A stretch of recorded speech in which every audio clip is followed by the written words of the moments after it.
What's good, y'all? It's been a little bit of time since I last posted for me. Caught a dub today. I would love to say that I would have loved to say that I caught two good dubs today, cause it is here. But we just got stopped out break even once I hit this gap. It's an inverse gap from this. What was it, 15-minute? I'm pretty sure. Inverse 15-minute gap. We retrace and we probably are gonna go lower. To be honest, now today was looking really volatile. Let me just go over what I did. Here's the trade that I won. And I was gone real quick. I just need to address that I was gone because I'm going to keep it a buck. This week, I've had one loss. So just don't think, whoever's watching this, if you regularly watch, which is very unlikely, don't think that whenever I don't post, it's just because I'm losing. I don't post the losses, even though I didn't post the last loss. But it's just like this week and last week, we've had a bunch of news. Wait, let's go to last week, too. Last week, I didn't trade much either. Pretty sure I got a dub yesterday. So Monday, I traded, got a loss. So Monday, volatile Mondays. It was actually a bad Monday. But then I've also been not locked in. I've been too worried about video games. And I will try and get off just real quick so I could just hop on the video game before I go to school like a loser. But yeah, Tuesday I literally woke up at 6:30 because I just didn't want to go on the charts that day. Wednesday, I checked the charts, but didn't get on that day, PPI. But when I checked the charts, I was like, okay, well, today there was actually some good setups from what I seen. Today there wasn't really any big impact news, even though that's marked as big impact news. Let's go. Oh shit. Rob Loop spawned. Hold on, I'm gonna pause this shit. Oh my god. Okay, anyways, yo, let's get back into the video real quick.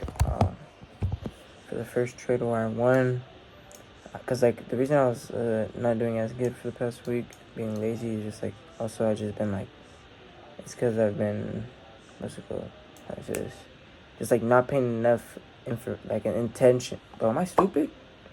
Not gaining enough information from the charts before market and while the market is open, and I mean pre-market and New York session, and not paying attention to the candlesticks and what they mean as much. So today I made sure to actually analyze everything before I did anything.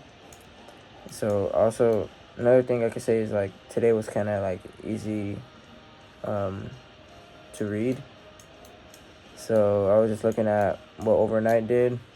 We just made a bunch of sell side draws on liquidity,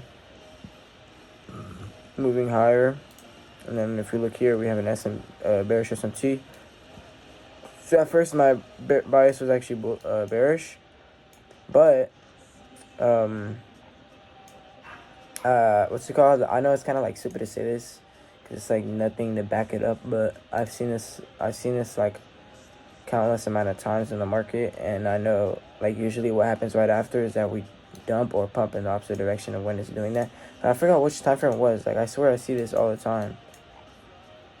I don't know, it's it's a candle.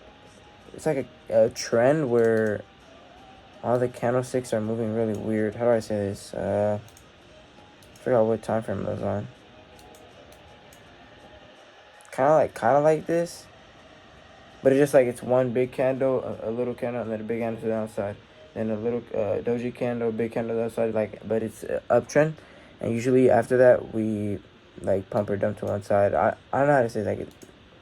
Maybe I'm just saying dumb stuff, but that's just what I think. So I had a bearish bias, but then we have this high time frame gap here, right? Pre-market, we literally come all the way down here, sweeping these time frame, these lower resistance liquidities, draws, and tapping into this gap. So by then I was like, okay, not gonna lie, now I might be looking for longs, especially right here, because right here we tapped into this gap, tapped into it again, and then we reacted. So I was like, we're probably gonna push higher, but then we push here. So right on market open, we had this huge candle, and on 9Q it was the same thing. We just didn't tap into the gap. Now, and on 9Q is even better, even more confidence, because there are more confidence and more. Let's move on, boys. because I marked out this low and that we swept this high time frame liquidity, all these draws. So ES is a little more clean, but we opened here reacting, because not gonna lie, on ES I literally saw the setup appear before market even opened. Actually, it was like right at market open, so never mind. But at first I was thinking like, bro, it's 9:30, market just opened. Why would I enter right at market open? It's kind of like gambling, even though I saw the setup. We inversed this 1 minute gap. We retraced into the gap. We had a bullish reaction. So by then I could have been taking a long. I was like, nah, I'm gonna wait for the retrace. So boom, we tap into this, what was this, a 5 minute gap? It was a 15-minute gap. 15-minute gap. We retrace into this inverse 5 minute? Inverse 5 minute. We get a bullish reaction, so I enter off of that. It wasn't everything that I wanted to see because it wasn't equilibrium, but it's fine. So then I aim for these pre-market highs here, or yeah, London high. Yeah, and for that London high there.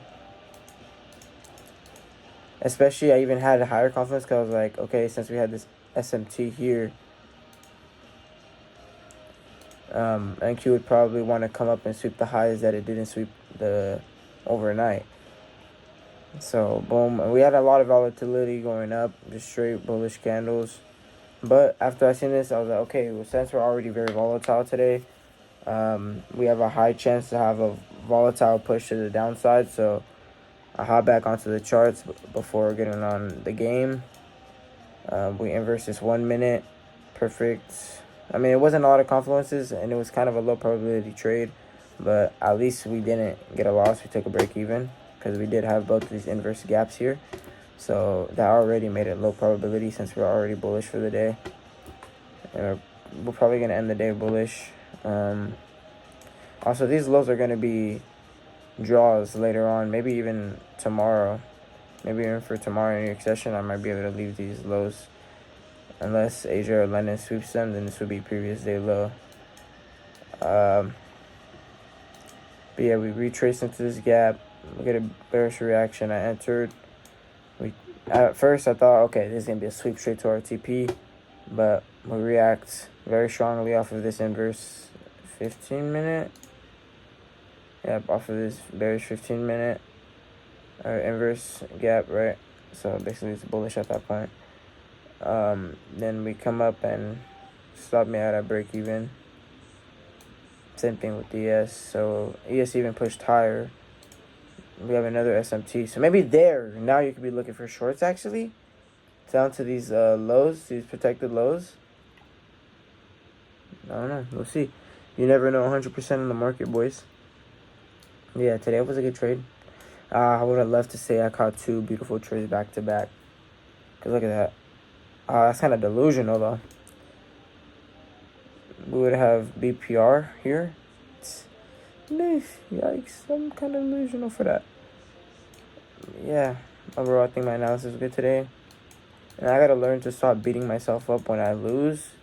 When most of the time, it's literally like not because I'm not good at analyzing what's going to happen and predicting what's going to happen, but because I'm forcing myself to trade on high impact news days, which is just making the market untradeable for some like me. For other people, they can still win, but for me, it's very hard on news days. But yeah, I'm going to go ahead and end the video, edit it real quick, post it out for me. Let's go, boys.